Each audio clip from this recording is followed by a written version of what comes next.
Kingscreek is a horror podcast, and thus the content in this episode may not be suitable for all audiences. Listener discretion is advised.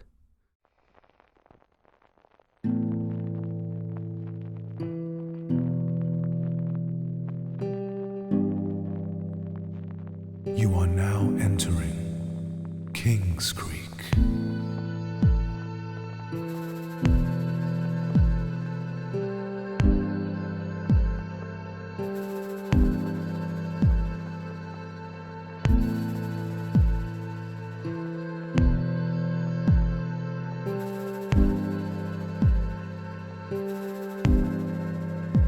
Episode 9, Brother-in-Law.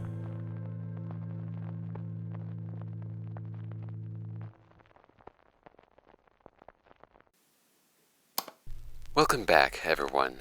I'm your host, Damien Bachman, and I hope that you've all had a good opportunity to rest. I've mostly been digging through files and recording them for these episodes, so I can't say I've had a ton of sleep.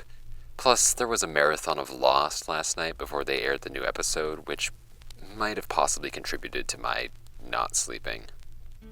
Drowsiness won't stop me from doing my self-imposed job, however. Today's story comes from a file marked Case E21, Declarative Memory Insertion, which, interestingly enough, seems to be mostly unmarked.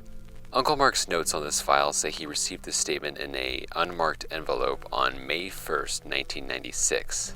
Despite the lack of other identifying information, it was signed with the letter H.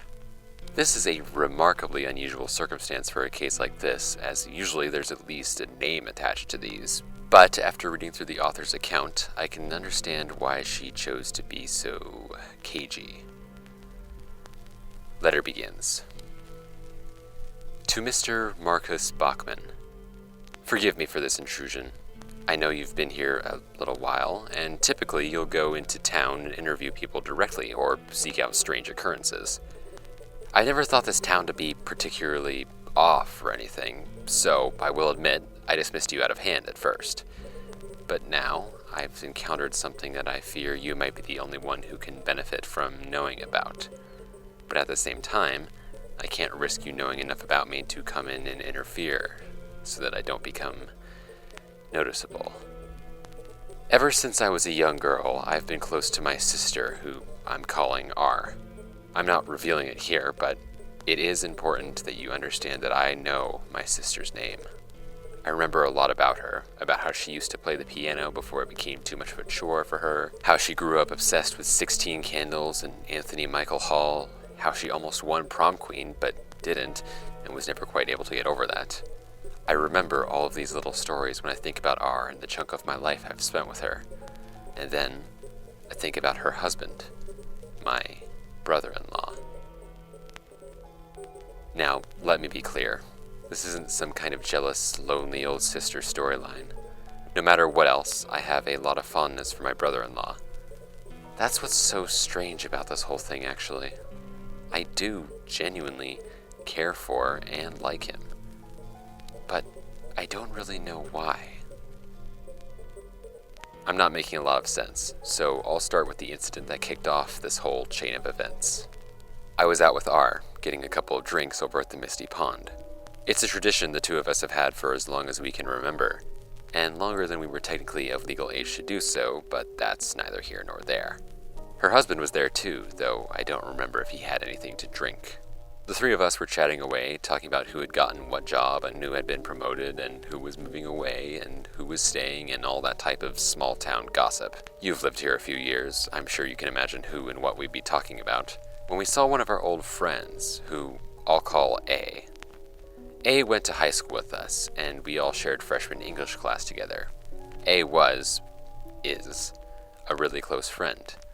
Someone who I trust completely. If he wasn't, I don't think I would have taken the events that followed so seriously. When A saw us beckoning to him, he came over and started chatting with me and my sister, but when he looked at my brother-in-law, he stopped, a quizzical expression on his face. He asked us who that guy sitting next to R was. R and I both laughed, but A seemed to be serious. he asked us again who my brother-in-law was, calling him that guy. R told A that he was her husband and that they had known each other for years, so she didn't know what he was talking about. A looked at me, and when I confirmed her story, he just shrugged and sat down across from R. The atmosphere was awkward for a little bit, but after a while, the conversation started back up. Even so, I couldn't help but notice that every once in a while, when he thought we weren't looking, A would shoot my brother-in-law this look. It sounds ridiculous, but it was almost like he was waiting for my brother-in-law to jump up and rip off a mask at any moment. I thought about that moment a lot over the days that followed. I kept trying to dismiss it as A just being weird and forgetful or making some kind of joke, but it nagged at me. I looked at it logically. I knew that A and my brother-in-law had met years ago. They were good friends, just like A was good friends with R and I. That all made logical sense, so clearly A and my brother-in-law were playing some kind of joke. Or maybe they were fighting? That explanation didn't feel satisfying or right. There must have been something I was missing. I tried to think about A and my brother-in-law's relationship, think about any other times they had fought or even just disagreed. But to my continuing confusion, I realized I couldn't. Not because they had such a strong relationship that they never fought, though logically this was what made sense to me. No, it was more than that. I realized that I couldn't actually recall any specific memories of A and my brother-in-law at all. At least, none before the incident in the bar. This was a new problem. How could I now remember any times they had shared? They were good friends. More to the point, they were my good friends. I knew this. I knew it like I knew the sky was blue, or like the grass was green, or like I knew we were in Kingscreek. It was a fact, one that I had previously taken for granted. But try as I might, I couldn't for the life of me recall any one specific instance of them interacting. It didn't make any sense. I kept turning it over in my head over the next few days, but I didn't seriously give it a lot of thought. I had other things in my life to worry about besides my friend and my brother-in-law maybe not knowing each other. But it wasn't long until something else happened that brought it right back to the forefront. It was a Friday evening. The sun had already gone down, and I was over at R's house for dinner. We had been chatting about a trip the three of us had taken to Yellowstone National Park a month and a half ago. R had finally gotten the photos developed, and we were flipping through them, reminiscing. There were a lot of good ones, too. R and I in front of Old Faithful, B in the Yellowstone Lodge, R at our campsite, the two of us looking at buffalo. But in the middle of it all, something occurred to me. We didn't have any photos of my brother-in-law. That couldn't be right. He was with us on that trip. I knew that. I remembered it. But as I silently racked my brain, I once again couldn't think of any specific examples. All my memories were of me and R doing something, hiking somewhere, visiting someplace else. We even shared a tent. A 2-person tent. But my brother-in-law was there too, right? That had to be true. Logically, that made sense. Didn't it? I blinked. R was still yammering in my ear about the trip, clearly not noticing that I was not responding anymore. I looked up from the photos to rub my eyes and maybe try to reset a bit and froze. My brother-in-law was across the room, sitting motionless at the kitchen table. The light hit him strangely, so that I couldn't properly see his face in the shadow. But I could see him smiling, staring in our direction. In response to my gaze, he slowly raised his hand, deliberately tilted his head, and waved. Once. My heart started pounding in my throat. I made up some kind of excuse and left for my apartment as quick as a flash. My head was racing. Why was this happening? What even was happening?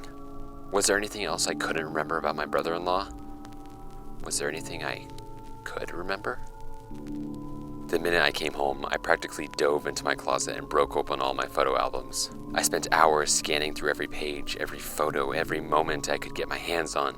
Our trip to Disneyland, the Aurora Borealis, solar eclipses, 4th of July cookouts, birthdays, family portraits, and all of them, there was me, there was R, there were our parents, our friends, our cousins, our extended families, but not a single photo of my brother-in-law.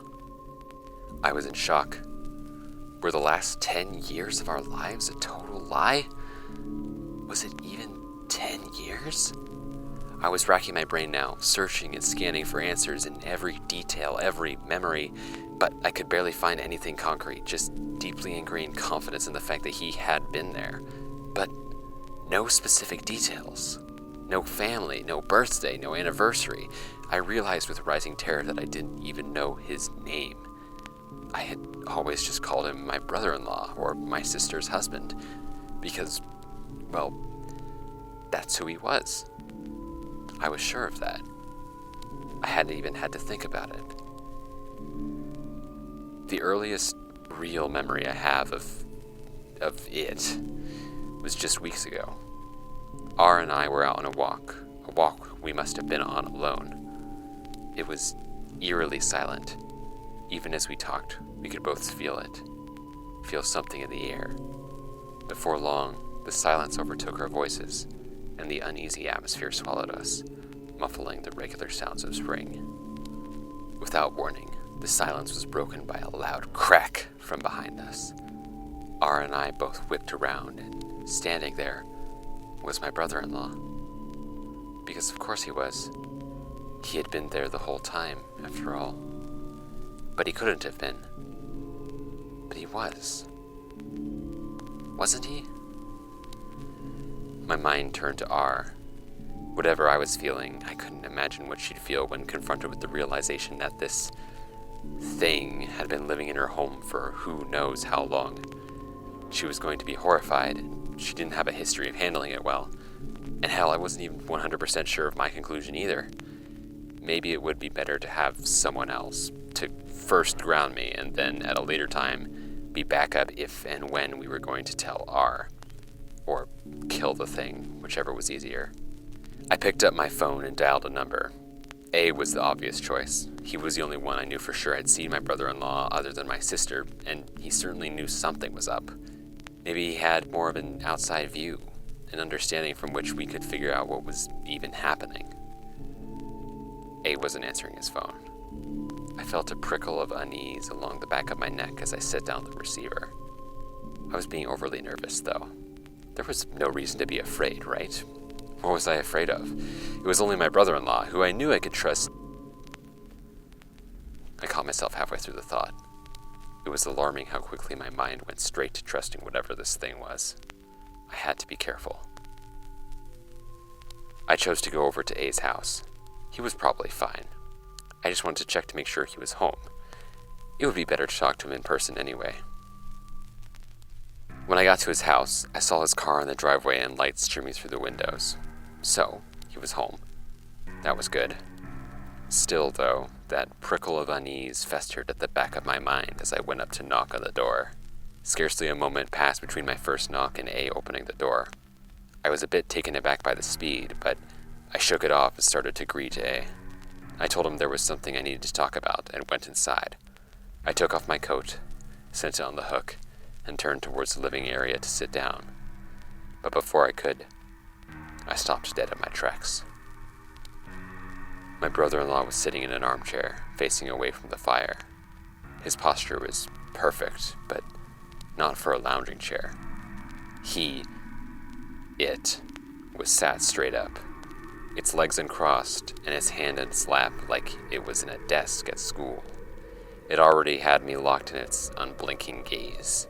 The flickering firelight cast strange shadows across its face, warping its smile to look almost unnatural. It was perfectly still. A seemed unaware that anything was amiss and happily explained that he was sorry he missed my call. He was too busy catching up with who he called your brother-in-law, and it must have slipped through his attention. He went and sat down on the couch, not 2 feet away from it, and motioned for me to do the same. Warily, I sat down on the opposite chair. Being this close to brother-in-law, I noticed for the first time a faint fuzz in the air, almost like it was in a bubble of static electricity. I could feel the hair on the back of my neck and arms starting to stand up on end. All the while, it stared at me, and it was all I could do not to stare back. But that wasn't even the part that scared me the most that night. the part that still keeps me up. A cheerfully explained to me how he had absolutely no idea what had gotten into him the other day. Of course he remembered all the time he had spent with brother-in-law. They had been friends for a long time, and he must have just been tired or something that day. Maybe it was something he had eaten, or taken the night before. I was barely paying attention to what he was saying, at first because I was trying not to pay attention to the living plot hole in my life that was sitting 3 feet to my right, practically making the air crackle with electricity. But then, something about A caught my attention. I looked into his eyes, and behind them I saw nothing. They were dull and glassy like marbles. They reminded me of a corpse. A corpse in a living shell, with rosy cheeks, cheerfully chatting with me about happy moments we both shared with my brother-in-law. Then it spoke for the first and only time that night. Its voice was just a little bit off. It sounded almost like a human voice, but faint and distorted, almost like it was being played through an old, broken speaker. I'm sure that H understands. She knew that I had no choice. When I see problems, I fix them, especially memory problems. It said this without ever blinking, its eyes widening like dinner plates. A let out a hearty yet hollow laugh. There was no spirit, no joy, no humanity to it, like it was a canned laugh track for brother-in-law's joke, if you could call it that. And that was when I realized just how much danger I was in, am in still. I don't know what that thing did to A, but ever since that night, he's been different. Slower, more cheerful, more boring. Not real. And that was because he threatened to blow this thing's cover. What would it do to me if it found out I knew its secret? Or does it already know? I can't be sure. But that's why I've taken precautions to conceal my identity. I want you to know about this, but I can't risk you knowing who I am. And if I've already been found out, I definitely can't risk getting anyone else involved. The one thing I need you to remember is that I know definitively that I do not and never have had a brother-in-law. Sincerely, H. This one didn't have a lot of follow-up investigation attached, which is a bit odd for Uncle Mark. He's usually pretty thorough, though I suppose there's not a lot you can do with a letter this barren in information. So, I guess we've gotten a real path to gather information, is what I would say if I didn't have access to the digital records of all the town's local newspapers through the 80s. The internet factor makes this almost unfair. I wonder if Uncle Mark even learned how to use it before he died. I know places like YouTube and Facebook are only like 3 to 4 years old, but that's still 1 to 2 years of overlap for him. Anyway, by some process of elimination, I determined that H is probably Helena Wong, making her sister Rebecca Wong and their friend Arnold Dunhill. I won't give myself too much credit, though. All those names were clumped together pretty tightly, actually. They all come from one article in the Kingscreek Herald from October 5th, 1996, just a little over 5 months after this letter is dated. Helena, Rebecca, and Arnold all disappeared from their respective homes in quick succession over a few days, according to witnesses who knew them personally. No leads, clues, or even signs that they left. The only point connecting them is that, based on their last known sightings, it seemed like they all disappeared during thunderstorms. It's unclear how this is connected, but investigators at this time said it might explain why Helena Wong's apartment smelled so strongly of static electricity. And, in case it was in question, there's absolutely no record of Rebecca Wong ever having been married. This is Damien Bachman, signing off.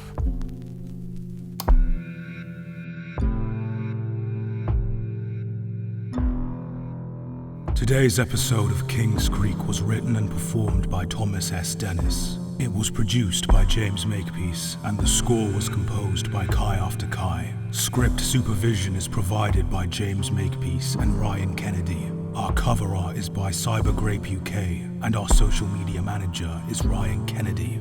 All episodes are a production of Tracer Magnum Entertainment. If you'd like to support the show, rate and review us on Spotify, Apple Podcasts, Chatbox, or whatever service you use to listen to our show. It helps tremendously and ensures we're seen by more and more of the unsuspecting public. If you'd like to get in touch with us or become involved with the community, join our Discord server or follow us on Blue Sky, Instagram, TikTok, and Tumblr, all under the handle @KingscreekOfficial. Share with your friends, family, or anyone else you want to ensnare in our web. And above all else, thank you for listening.